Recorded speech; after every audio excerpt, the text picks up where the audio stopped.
Right in the middle of Turkey stands the ancient town of Gordium.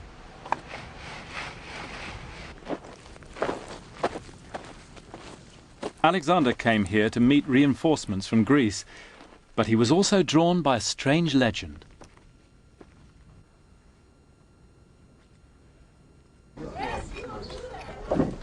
The Americans have been excavating here for nearly 50 years now, in the place forever associated with the tale of the Gordian knot. It was just a cheap farm cart, the Greeks said, like the ones you still see in Turkey today.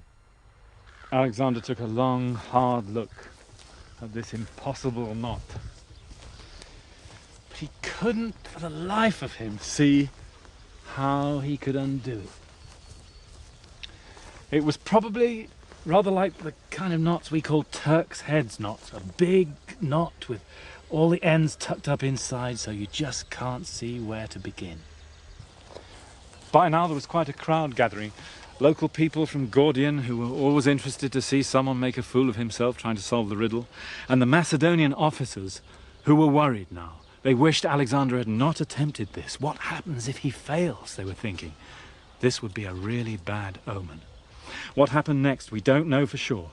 Some say that Alexander pulled out the pin that held the shaft and the yoke together, loosened the knot so he could pull the yoke out.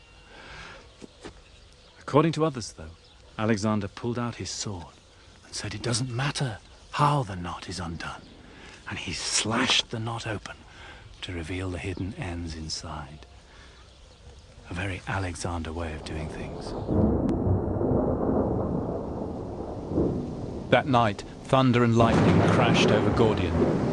The gods were with him. In that moment is the beginning of the myth of Alexander the Great.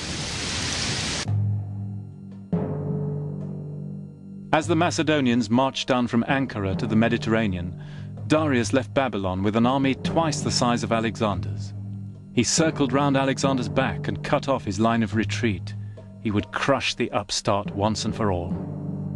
Standing here as Alexander rides along his lines, and we're told in the sources, encourages the troops. You know, he appeals to the Macedonians, and the cry goes up. He's singling out officers and men for their bravery, and the Macedonian regiments are shouting, and he goes along the Greek allied contingents and cites, we are defeating the great king of Persia. We are going to avenge Persian humiliations of Greece. He goes to his Thracian and Balkan allies and says, enemy, kill, booty. And of course they understand that, no problem. These guys are in here for the more fun aspects after the battle. And all of the army is really worked up to a fever pitch. Yeah. The Persians now are so nervous. They're waiting for the charge, and then Alexander gives, charge, down they come.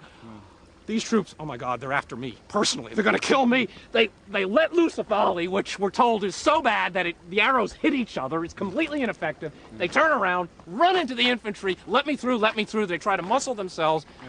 This throws the infantry into a panic.